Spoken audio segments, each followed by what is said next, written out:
اللہ رحمان، اللہ اللہ رحمان،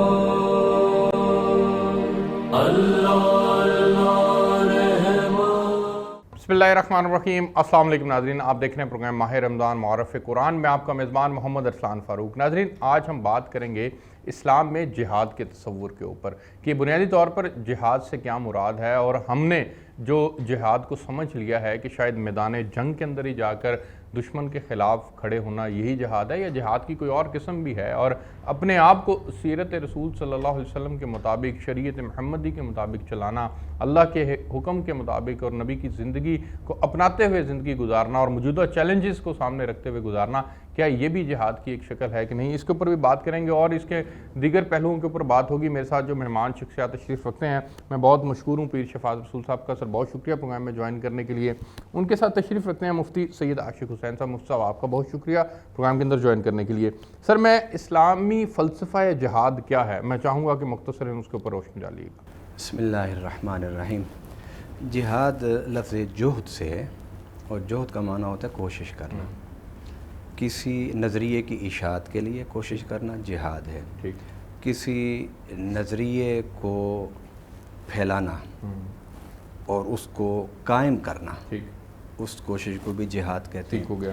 اور کسی نظریے کی بنیاد پر کوئی ریاست، کوئی ادارہ اگر قائم ہو تو اس کے تحفظ کے لیے جد و جہد کرنا، یہ بھی جہاد ہے۔ یعنی جہاد میں اشاعت ہے، جہاد میں کوشش ہے، جہاد میں اشاعت، یعنی کسی یعنی آپ یوں سمجھ لیں کہ جہاد کو جب تک آپ کوئی نظریہ نہیں ہوگا اس کے بغیر جہاد ہو نہیں سکتا۔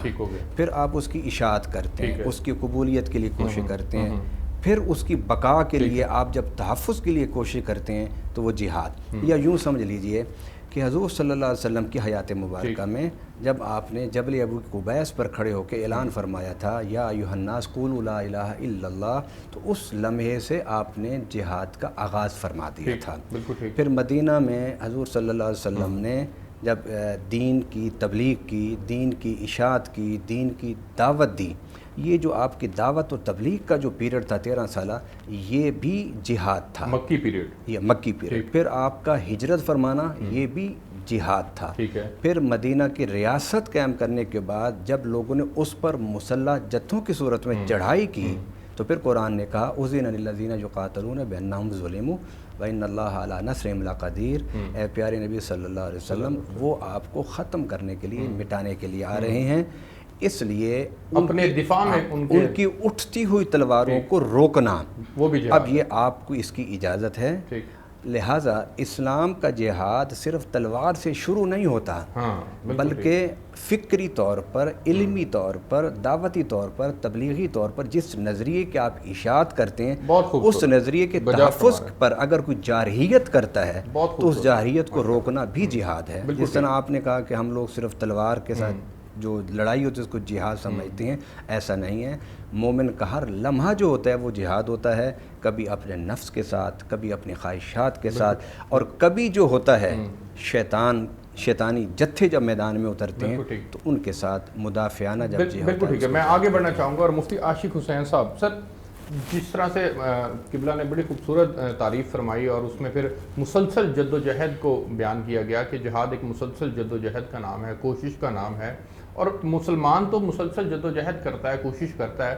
موجودہ دور کے سینیریو کے اندر میں چاہوں گا کہ آپ اس کے اوپر روشنی ڈالیں کہ ہمارا اپنے جو ہمارے اوپر فرائض لازم ہوئے، نماز، روزہ، زکوٰۃ، حج، ان فرائض کی تکمیل کی جانب جو ہماری کوشش ہے، یہ بھی جہاد تصور ہوتی ہے؟ یقیناً میں ارسلان صاحب آپ کے اس سوال کو قرآن کی آیت کی صورت میں ناظرین کی نظر کرنا چاہوں گا۔ رب دو جہاں، خالق کون و مکان، مالک ارض و سما نے اپنے محبوب پر جو کتاب حیات، دستور حیات، منشور حیات، قرآن مجید فرقان حمید کی صورت میں احکامات نازل فرمائے، ان میں ارشاد ہے کہ بسم اللہ الرحمن الرحیم ان الذین آمنوا وہاجروا وجاہدوا فی سبیل اللہ اولئک یرجون رحمت اللہ، کہ بے شک وہ لوگ جو ایمان لائے پھر انہوں نے اللہ کی راہ میں ہجرت کی اور پھر رب کے راستے میں انہوں نے جہاد کیا، یقیناً وہ اللہ کی رحمتوں کی جانب لوٹے اور اس کی راہوں پر چلے۔ اور ایک بڑی لڑائی اس کے بعد صحابہ کرام رضوان اللہ علیہ مجمعین واپس آ رہے تھے تو پاک نبی علیہ الصلوۃ والسلام نے فرمایا کہ تم جہاد اصغر سے ہٹ کر اب جہاد اکبر کی طرف جا رہے ہیں، جیسا کہ حجت الاسلام علامہ الشاہ پیر محمد شفاعت رسول دامت برکاتہ القدسیہ ناظرین کے دامن میں جوہد کی تفصیل ڈال رہے تھے کہ جوہد کیا چیز ہے، تو کریم آقا علیہ الصلوۃ والسلام سے صحابہ نے عرض کی یا رسول اللہ وہ اس سے بڑی جنگ ہوگی، اس سے بڑی جنگ ہوگی جس محاذ پر ہم جا رہے ہیں؟ فرمایا ہاں یہ دشمن تمہارے سامنے تھا، وہ دائیں طرف وار کرتا تم بائیں طرف ہو جاتے، وہ بائیں طرف وار کرتا تم دائیں طرف ہو جاتے، تمہیں اس کے وار سے بچنے کے لیے اس کی صورت نظر آ رہی تھی۔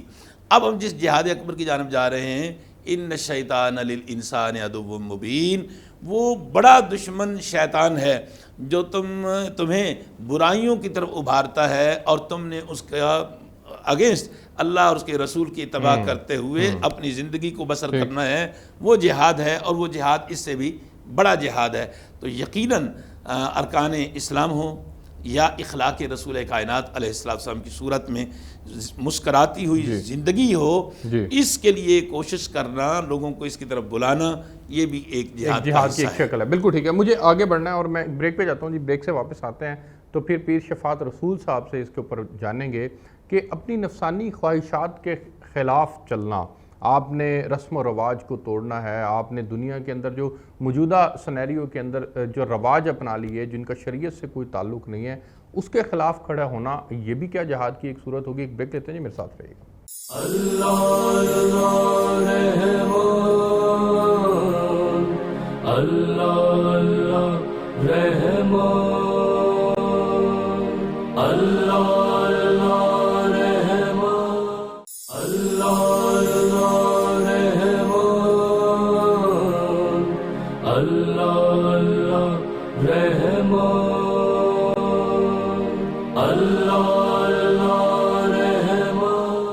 جی ویلکم بیک ناظرین۔ پیر صاحب، موجودہ سینیریو کے اندر نفسانی خواہشات کے خلاف جو ہے وہ ہمیں موجودہ جو سینیریو میں ہم بلا وجہ کی غیر ضروری رسموں کا شکار ہو چکے ہیں، ان کے خلاف قدم اٹھانا اور شریعت محمدی کو اپنی زندگی کے اندر اپلائی کرنا، یہ جہاد کی یہ بھی ایک صورت ہے سر؟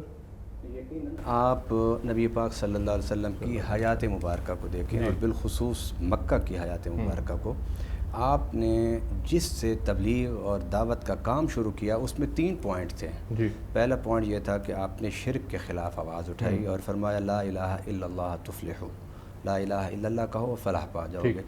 دوسرا جو پوائنٹ تھا وہ پوائنٹ آپ کا ظلم کے خلاف تھا کہ آپ نے بچیوں کو زندہ درگور کرنے کے رسم کو ختم کیا، بے حساب طلاق دے دینا اور عورتوں کو معلق کر کے رکھنا، اس رسم کے خلاف آپ نے کیا۔ اور پھر اس کے بعد جو سب سے زیادہ جو تیسری چیز جس کو فوکس کیا میرا آقا صلی اللہ علیہ وسلم نے، وہ فضول خرچی تھی۔ آپ جن رسوم کی بات کر رہے ہیں، رسوم من حیث الرسوم، اگر ان میں شرک کا عنصر نہ ہو اور ان میں اسراف اور تبذیر نہ ہو تو رسم کسی بھی زمانے کی ہو، کسی بھی علاقے کی ہو، کسی بھی مذہب والوں کی ہو، اس پر تنقید نہیں کی جا سکتی۔ صرف قرآن پاک نے ہر رسم کی اصلاح اس انداز میں کی کہ اس میں شرک کا عنصر ختم ہونا چاہیے اور فضول خرچی ختم ہونی چاہیے۔ ہمارے اس سوسائٹی میں جو ہماری خوشیوں کی رسمیں ہیں، وہ رسمیں ہمارے لیے وبال جان اس لیے بن گئی ہیں کہ ان رسموں میں اسراف بہت زیادہ ہے۔ مثلا ایک بچی کی شادی کرنی ہے تو اس کے جو رسوم و رواج ہیں اس پر ایک بے پناہ پیسوں کی ضرورت ہوتی ہے، جس کی وجہ سے بچیوں کی شادیاں رک جاتی ہیں۔ تو یہ تو اسلام نے بڑے واضح قرآن پاک میں فرمایا ہے کہ ان اللہ لا یحب المسرفین، کہ اللہ مسرفین کو پسند نہیں کرتا۔ اور یہ بھی قرآن پاک میں ان المبذرین کانوا اخوان الشیاطین، کہ جو مبذرین ہیں وہ شیطان کے بھائی ہیں۔ اور قرآن نے یہ بھی کہا ہے کہ تم درمیانہ راستہ اختیار کرو۔ میرا نقطہ نظر تھوڑا سا عام حساب سے مختلف ہے کہ میں رسوم کی مخالفت کرنے کی بجائے رسوم کے اندر جو اسراف اور تبذیر ہے اس کی مخالفت کرنی چاہیے، اس کو ختم کرنا چاہیے۔ اور یہاں میں ایک فکری علمی بات کرنا چاہتا ہوں۔ ہمارے ہاں لوگ رسوم کی مخالفت کرتے ہیں بھئی رسم و رواج تو آپ کی خوشی کے اظہار اور غم کے اظہار کا ذریعہ ہوتے ہیں. آپ اپنے علاقے میں رہتے ہوئے شادیاں اسی طرح ہی کریں گے جس طرح آپ کے باپ دادا کرتے آئے, اور آپ کو اسی انداز میں آپ کو خوشی بھی محسوس ہوگی. اگر آپ پاکستان میں رہتے ہوئے شادی کے رسمیں لے لیں امریکہ سے, تو ہمیں تو اس میں کوئی سرور نہیں آئے گا. اور اگر امریکہ میں شادی کرنے والے ہمارے ہندی رسموں کو لے لیں, ان کو کوئی مزہ نہیں آئے گا. رسم جو ہوتی ہے وہ انسان کے بچپن میں اس کی سرشت میں داخل ہو جاتی ہے. اب وہ چیز ہو تو اس کو مزہ آتا ہے, وہ نہ ہو. مثلاً اب آپ چلے جائیں عرب میں, امریکہ میں, یورپ میں, وہ پھیکا کھانا کھاتے ہیں جس میں مرچ نہیں ڈالتے, اور وہ بڑے مزے سے کھا رہے ہوتے ہیں. اور ہمیں جب تک کھانے میں سرخ مرچ نہ ہو تو ہمیں مزہ نہیں آتا. بالکل ٹھیک ہے. پھر صاحب میں چاہوں گا اس میں تھوڑی سی بات اور انداز سے بھی کی جائے. مغرب کے اندر جہاد کا غلط تصور آ گیا. وہ سمجھتے ہیں کہ مسلمان جو ہے وہ چونکہ جہاد صرف اس کو وہ تلوار سے جوڑتے ہیں, اور مسلمانوں کے اوپر انتہا پسندی تک کا جو ہے وہ الزام عائد کیا جاتا ہے.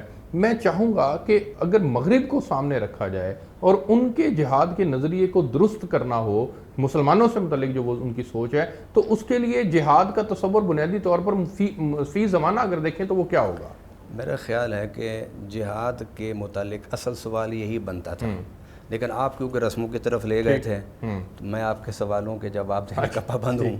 اور وہ بھی واقعی جہاد ہوتا ہے کہ رسمیں باقی رہ جائیں اور ان کے اندر سے خباثتیں ختم ہو جائیں. لیکن آج جب جہاد کے تصور پر بات ہوتی ہے تو وہاں یہی سوال ہوتا ہے, کیا اسلام میں جو جہاد ہے وہ ڈیفینسو ہے یا اوفینسو ہے؟ میں نے نبی پاک صلی اللہ علیہ وسلم کے 30 کے قریب غزوات کا مطالعہ کیا ہے, اور اس پر میں نے بہت کچھ بیان بھی کیا ہے. میں نے وہ یہ کہ حضور صلی اللہ علیہ وسلم کے غزوہ بدر سے لے کر آپ کے غزوہ فتح تک, اس کے بعد آپ دیکھ لیں کوئی ایک غزوہ بھی ایسا نہیں کہ جس میں نبی پاک صلی اللہ علیہ وسلم نے خود جا کر اٹیک کیا ہو. بالکل ٹھیک. اور سب سے بڑا فتویٰ میں آپ سے کہتا ہوں, سب سے بڑا فتویٰ طاقت, قوت اور غلبے کے حساب سے اگر مسلمانوں کا تھا تو وہ فتح مکہ تھا. بدر میں تو 313 تھے نا, افراد کم تھے, اسلحہ کم تھا, منہ میں روزہ تھا, وسائل نہیں تھے, گو میدان میں اترے تھے. لیکن طاقتور مسلمانوں کا جو غزوہ تھا وہ فتح مکہ کا غزوہ تھا. اس موقع پر آپ دیکھیں حضور صلی اللہ علیہ وسلم نے اعلان فرما دیا تھا کہ جو بیت اللہ کے اندر چلا جائے گا اس کو کچھ نہیں کہا جائے گا, جو ابو سفیان کے گھر چلا جائے گا اسے کچھ نہیں کہا جائے گا, جو اپنا تلوار پھینک دے گا اسے کچھ نہیں کہا جائے گا, جو اپنا دروازہ بند کر لے گا اسے کچھ نہیں کہا جائے گا. جب مکہ فتح ہو گیا, میں کہتا ہوں, میں بڑے وثوق سے کہتا ہوں, میں یہ نہیں کہتا کہ جو دین ابراہیمی کے فاتح تھے, میں کہتا ہوں دنیا کا کوئی فاتح آپ لے آئیں کہ وہ اس طرح فاتح کی حیثیت سے مکہ میں داخل ہوا ہو اور سارے دشمن سامنے کھڑے ہوں, اور ان دشمنوں میں وہ بھی ہوں کہ جنہوں نے کلیجے چبائے ہوں, ان دشمنوں میں وہ بھی ہوں کہ جنہوں نے بدر میں, احد میں, خندق میں, تبوک میں لڑائیاں بھی کی ہوں اور مسلمانوں کے جسم کے 2 ٹکڑے بھی کیے ہوں. حضور صلی اللہ علیہ وسلم نے ان سے پوچھا تم کیا سلوک سمجھتے ہو آج میں تمہارے ساتھ کروں گا؟ ان کا انت کریم ابن و کریم, تو کریم ہے اور تو کریم باپ کا بیٹا ہے. تو حضور صلی اللہ علیہ وسلم نے کیا فرمایا لا تثریب علیکم اليوم اذهبوا فانتم الطلقاء, میں تم سے کوئی بدلہ نہیں لیتا, سبحان اللہ, جاؤ, میں یہاں تک کہ تمہیں اپنا غلام بھی نہیں بناتا, سبحان اللہ, میں تمہیں قید بھی نہیں کرتا, تمہیں غلام بنا کے تمہارے مشکیں باندھ کے تمہیں مدینہ بھی نہیں لے کے جاتا, جاؤ میں تم سب کو آزاد کرتا ہوں. اگر اسلامی فلسفہ جہاد میں کہیں حملہ کرنا اور جارحیت کا فلسفہ ہوتا تو فتح مکہ پر حضور صلی اللہ علیہ وسلم بالکل ٹھیک ہے. اس کے اوپر ایک اور پوائنٹ بھی ہے, اس کے اوپر بھی بات کرنی ہے, لیکن مجھے پہلے میں چاہوں گا کہ مفتی صاحب کو اس میں تھوڑا سا ایڈ کرنے دو. مفتی صاحب, کیا فی زمانہ اگر جہاد کا فلسفہ اٹھا کے دیکھیں تو وہ امن ہے, وہ عدم تشدد ہے, یہ ہے بنیادی طور پر اس وقت جہاد کا فلسفہ؟ ارسلان صاحب, چونکہ میرے سوال میں آپ خود ہی کہتے ہیں کہ میں مفتی صاحب سے تھوڑا سا ٹائم لوں, تو پھر میں آپ کے تھوڑا سا ٹائم یہی کہوں گا کہ اس وقت دنیا کو ایک سپر طاقت کے جبر کا سامنا ہے. ٹھیک, جس سپر طاقت نے عراق کو تباہ کیا, کویت کو تباہ کیا, شام کو تباہ کیا, اور اس نے افغانستان کو تباہ کیا, اور اب جب ایک جبر کرتا چلا جا رہا ہے تو پھر مجبور کو بھی کبھی کبھی اپنی زندگی کو قائم رکھنے کے لیے, اپنے آپ کو بچنے کے لیے سر اٹھانا پڑتا ہے. اگر دنیا میں جبر ختم ہو جائے تو یقین جانیے دنیا میں کسی کو بھی ہتھیار اٹھانے کی ضرورت محسوس نہیں ہوگی اور دنیا امن کا گہوارہ بن جائے گی۔ اس لیے UNO کا ادارہ قائم کیا گیا تھا کہ جہاں کوئی ظلم اور زیادتی کرے گا تو پوری دنیا کی قومیں مل کر اس کا راستہ روکیں گی، مگر افسوس کہ اس ادارے کا جو مقصدیت تھی وہ ختم ہو گئی، اور اس وقت جب مسلمانوں پر ظلم کیا جاتا ہے اور مسلمان اپنی بقا کے لیے جب ہاتھ اٹھاتے ہیں یا ہتھیار اٹھاتے ہیں تو پھر کہا جاتا ہے کہ یہ بڑے ظالم ہیں، حالانکہ ایسا نہیں۔ اسلام کا جو فلسفہ جہاد ہے، یقین جانیے اس سے بڑا کائنات میں امن کا منشور کوئی نہیں۔ اللہ کے رسول علیہ الصلوۃ والسلام جب بھی کسی فوج کو کہیں بھیجتے تو 8 ہدایات دیتے۔ پہلا یہ فرماتے کہ شب خون نہیں مارنا، بستی کے جاگنے والوں کا انتظار کرنا ہے۔ دوسرا فرماتے کہ ان کو موقع دینا ہے کہ اسلام قبول کر لو اور یا پناہ میں آ جاؤ یا پھر لڑنے کے لیے تیار ہو جاؤ، ان کو سوئے ہوں پر وار نہیں کرنا، اور لڑائی ہو جائے تو پاک نبی فرما دیتے کہ زخمی پہ وار نہیں کرنا۔ تلوار جیسے علامہ صاحب فرما رہے تھے تلوار پھینک دے، بوڑھے کو نہیں چھیڑنا، عورتوں کو نہیں، دوڑتے ہوئے کو پیچھے سے دوڑ کر نہیں مارنا، بچوں کے اوپر بوڑھوں کو نہیں مارنا، بچوں پہ ہاتھ نہیں اٹھانا، عورتوں پہ۔ اب دیکھیں نا جی، ہندا جو ہے وہ غزوہ احد میں حضرت ابو دجانہ رضی اللہ تعالیٰ عنہ کی تلوار کے نیچے آ جاتی ہیں، تو آپ وار اٹھائے ہوئے مارنے کے در پہ ہیں تو فوراً اپنا ہاتھ روک لیتے ہیں اور کہتے ہیں کاش میرے رسول نے اس تلوار پر پابندی عائد نہ کی ہوتی کہ اس سے کسی عورت کا خون نہیں بہنا چاہیے۔ تو ہندا جس طرح تو شر کی آگ الا رہی ہے، میں تیرا سر تیرے تن سے جدا کر دیتا۔ تو اسلام تو اتنا خوبصورت دین ہے کہ یہ تو میدان جنگ میں بھی انسانی بقا اور زندگی کے تحفظ کے اصول دیتا ہے، اور یہ پرامن زندگی کو تلوار کے ساتھ یا خودکش بمبارمنٹ کی صورت میں کس طرح تباہ و برباد کرتا ہے۔ ایسا کرنے والوں کا تعلق دین سے نہیں۔ بالکل ٹھیک ہے، مجھے ایک بریک پہ جانا ہے جی، بریک سے واپس آتے ہیں تو پھر پیر شفاعت رسول صاحب سے جہاد ہی کے موضوع کے اوپر کچھ اور بات کریں گے، میرے ساتھ رہیے۔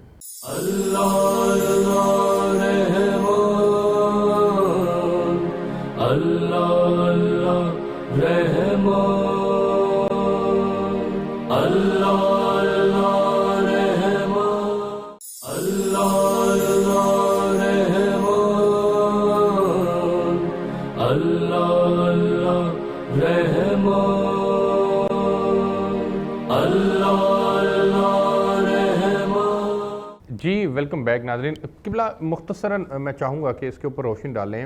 ایک تو یہ ایک مسکنسیپشن ہے ہمارے ہاں، مغربی تصور کو میں اگر اٹھا کے دیکھوں کہ اسلام نے جب اپنی فتوحات کا سلسلہ یہ جاری ساری ہو گیا تو یہ لشکر بھیجا کرتے تھے ایک پرامن علاقے کے اندر، اور پھر وہاں جا کر کہتے تھے کہ یا تو اسلام میں داخل ہو جاؤ یا جنگ کے لیے تیار ہو جاؤ۔ کیا ایسی کوئی ماضی کے اندر روایات چیزیں ملتی ہیں؟ ایک تو اس کے اوپر روشنی ڈالیے گا۔ دوسرا، موجودہ سینیریو کے اندر میں چاہوں گا کہ ہم جو زندگی گزار رہے ہیں، جو مسلمان زندگی گزار رہا ہے، وہ اب اس وقت جہاد کی کون سی قسم کے اندر رہتے ہوئے زندگی گزار رہا ہے؟ آپ نے جتنے بھی سوال کیے وہ علمی فکری طور پر اس کی وضاحت کہ سننے والوں کے ذہن سے سارے شکوک و شبہات ختم ہوں، اس کے لیے تفصیل طلب جوابات کی ضرورت ہوتی ہے۔ رہی بات یہ کہ حضور صلی اللہ علیہ وسلم کی پوری حیات مبارکہ میں کوئی ایسا غزوہ نہیں ہے جس میں حضور صلی اللہ علیہ وسلم نے بھیجا ہو اور فرمایا ہو کہ انہیں کہو یا تو کلمہ پڑھ لو، یا کلمہ نہیں پڑھتے تو پھر مطلب ہے کہ جزیہ دینے پر راضی ہو جاؤ، اگر یہ نہیں دیتے تو پھر میدان میں آ جاؤ۔ میرا جو میں کوئی لامحدود مطالعے کا میرا دعویٰ نہیں ہے، لیکن جتنا میں نے مطالعہ کیا ہے مجھے سیرت مصطفیٰ صلی اللہ علیہ وسلم میں ایسی کوئی مثال نہیں ملتی۔ سبحان اللہ۔ اگر اس کے بعد کچھ ایسا ہوا ہو، اگر ہوا ہے جس کا تاریخ میں کوئی تذکرہ اور ذکر ہے، تو پھر ہمیں ان حوالوں کی تصدیق کرنی ہوگی، ان حوالوں کی تحقیق کرنی ہوگی، اور پھر ان حوالوں کو قرآن و سنت کے جو ماخذ ہیں ان پر پیش کرنا ہوگا۔ جو ماخذ قرآن ہے، سنت ہے، اجماع ہے، قیاس ہے، امت کا عمل ہے، ان سارے کو روشن اس کو دیکھنا ہوگا۔ لیکن قرآن و سنت کے مزاج اور روح اس کو سامنے رکھتے ہوئے، رسول صلی اللہ علیہ وسلم کے غزوات کو سامنے رکھتے ہوئے، ہم یہ کہہ سکتے ہیں کہ حضور صلی اللہ علیہ وسلم کی حیات مبارکہ میں ایسی کوئی کاروائی نہیں ملتی، اور نہ موجودہ سینیریو کے اندر یہ جو مغرب نے ایک غلط پرسیپشن ڈیولپ کی ہوئی ہے وہ اس کی نفی ہے۔ ہم مغرب کی پرسیپشن کو غلط تب کہیں گے کہ وہ اس انداز سے پیش کر رہے ہیں اگر وہ چیزیں ہماری کتابوں میں مستند طریقے سے یا بغیر سند کے موجود نہ ہوں. بالکل ٹھیک. اگر یہ چیزیں ہمارے اپنے ذخیرے میں موجود ہوں تو پھر ہمیں دوسرے پر بات کرنے سے پہلے اپنے ذخیرے کی تطہیر کی ضرورت ہوگی. اپنے مواد کو دیکھنا ہوگا, اپنی کتب کو دیکھنا ہوگا. ہمارے نزدیک یہ وضاحت کرنا ضروری ہے کہ یہ حدیث کی کتاب معتبر ہے اور یہ تاریخ کی کتاب جو ہے مسلمانوں کے نزدیک قابل سند ہے. اور باقی جو کتابیں ہیں احادیث کی یا تاریخ کی, کیا آپ نے نہیں دیکھا کہ ہمارے ہی علماء نے الموضوعات الکبیر نہیں لکھی کہ انہوں نے ذخیرہ احادیث میں سے وہ احادیث کہ جو موضوع احادیث تھی ان کو اکٹھا نہیں کیا؟ کیا تاریخ کے غلط اور جھوٹے واقعات کو ہمارے ہی مورخین نے, ہمارے محدثین نے نہیں بیان کیا؟ لیکن وقت اس وقت وقت وہ آ گیا ہے کہ ان کے درمیان فرق کرنا اور امت کو بتانا کہ یہ احادیث اور یہ تاریخ صحیح ہے اور فلاں حدیث اور فلاں تاریخ وہ کیونکہ قرآن کی تعلیمات کو, دور نبوی کو, دور خلفائے راشدین کو, دور صحابہ کو وہ کیونکہ مسخ کر رہی ہے, لہٰذا ہمیں اس مواد سے تھوڑا سا لا تعلقی کا اظہار کرنا چاہیے. بالکل ٹھیک ہے. مفتی صاحب میں چاہوں گا کہ مختصراً تھوڑا سا بتائیں کہ قرآن و حدیث کے اندر جو جہاد کی مختلف قسمیں آئی ہیں اس میں جو فی زمانہ ہم زندگی گزار رہے ہیں سر, میں اگر ٹی وی اسٹیشن میں بیٹھا ہوں, میں جہاد کر رہا ہوں کہ نہیں کر رہا, آپ اپنے مدرسے کے اندر بیٹھ کر جہاد کر رہے ہیں کہ نہیں کر رہے, پیر صاحب اپنے خانقاہ کے اندر بیٹھ کر جہاد کر رہے ہیں کہ نہیں کر رہے, کیا ہم ہر آدمی جو شریعت کے مطابق زندگی گزارنے کی کوشش کر رہا ہے وہ ایک جہاد کی ایک قسم ہے اور وہ جہاد کر رہا ہے؟ میں بالکل اسلم فاروق صاحب آپ کے سوال کا جواب دیتا ہوں. پیر صاحب کا بڑا وسیع مطالعہ, مگر آپ نے بھی پڑھا, ہم نے بھی پڑھا, باختلاف روایات تعداد 83 جنگیں رسول پاک علیہ السلام کی حیات طیبہ طاہرہ میں لڑی گئی, جن میں 23 کی نبی پاک علیہ السلام نے خود کمانڈ کی. بقیہ جس کو سرایہ کہا جاتا ہے, اللہ کے نبی نے وہ لشکر ترتیب دیے, اور خیبر میں جا کر نبی پاک علیہ السلام نے باقاعدہ, یہاں مدینہ پاک سے فوج نکلی خیبر گئی, مدینہ پاک سے فوج نکلی تبوک گئی. تبوک والے یہاں نہیں آئے تھے, جہاں جہاں شر تھا, شر کو مٹانے کے لیے افواج جو ہے اسلام کی وہ بھیجی گئی تاکہ وہاں کے ظلم کا خاتمہ ہو, امن کا جو ہے وہ بول بالا ہو. 23 غزوات میں میرے نبی نے خود کمانڈ کی ہے. بدر میں وہ حملہ آور ہوئے ہیں, عہد میں وہ حملہ آور ہوئے ہیں, اور فتوحات مکہ کے بعد اسلام نے شر کو مٹانے کے لیے جد و جہد کی, آغاز کی, اور وہاں اللہ کے نبی نے فوج بھیجی, اور ان فوجوں کو بھیجنے کے سے پہلے بقائے انسانیت کے اصول جو تھے وہ ان کو دیے کہ ہم نے لا الہ الا اللہ محمد رسول اللہ کی صورت میں اللہ کی عبادت اور محمد کی شریعت کا دورہ قائم کرنا ہے. اور اب رہ گئی بات آپ کے سوال کی کہ ہم جہاں جہاں بیٹھے ہیں ہمیں جد و جہد کرنی چاہیے, کوشش کرنی چاہیے, تاکہ اگر میں مسجد کا خطیب ہوں تو مجھے مسجد میں کم از کم 5 وقت میں ایک حدیث رسول جس کا تعلق معاشرے کی اصلاح کے ساتھ ہو, جس کا تعلق معاملات کے ساتھ ہو, وہ بھی ضرور بیان کرنی چاہیے, تاکہ فضائل عبادات کے ساتھ ساتھ جو فضائل معاملات ہیں ان سے قوم مسجد سے وہ رہنمائی لے جو قرون اولیٰ میں ہمیں درس اور سبق ملتا ہے. اور وہ فریضہ جو آج آپ سچ کی سکرین پر علماء کو بلا کر معاملات زندگی کو سنوارنے کے لیے ناظرین کی ایک تربیت کر رہے ہیں, اسی کا نام جد و جہد ہے, اسی کا نام بالکل ٹھیک ہے. آپ دونوں مہمانوں کا بہت شکریہ. ناظرین, آپ نے پروگرام دیکھا, ہم نے اسلام میں جہاد کے تصور کے اوپر بات کی. مغرب کے اندر جو ہمارے جہاد سے متعلق ایک مسکنسیپشن ہے اس کو بھی ہم نے درست کرنے کی کوشش کی کہ مغرب غلط سوچتا ہے, اسلام ایک بہت پرامن مذہب ہے,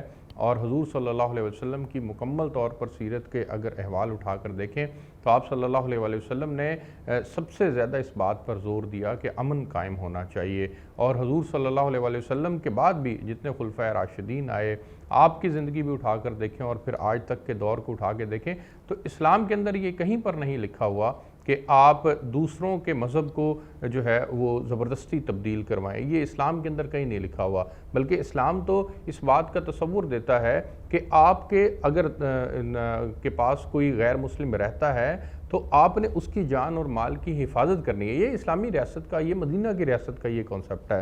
میں پیر صاحب نے ایک اور بڑی اہم بات کہی, پیر صاحب نے, مفتی صاحب نے, انہوں نے اس کے اوپر بھی روشنی ڈالی کہ جو آج کا موجودہ دور ہے اس کے اندر جو ہم اپنے طور پر کوشش کر رہے ہیں ہم بھی ایک جہاد کی ایک صورت ہے، کوشش کر رہے ہیں، جہد کر رہے ہیں۔ اگر موجودہ سینیریو کے اندر جہاں پر فحاشی اور عریانی کا دورہ ہے، وہاں پر اگر ہم اپنے آپ کو بچاتے ہیں، اپنی تنہائیوں کو پاکیزہ کرتے ہیں اور اللہ رب العزت کے حکم کے مطابق زندگی گزارنے کی کوشش کرتے ہیں، تو یہ بھی جہاد کے ایک قسم ہے اور ہم فضائل جہاد کے مکمل طور پر پانے والوں میں سے شامل ہیں۔ مجھے اجازت دیجیے، آپ سے کل ایک نئے موضوع کے ساتھ ملاقات ہوگی، تب تک کے لیے اللہ حافظ۔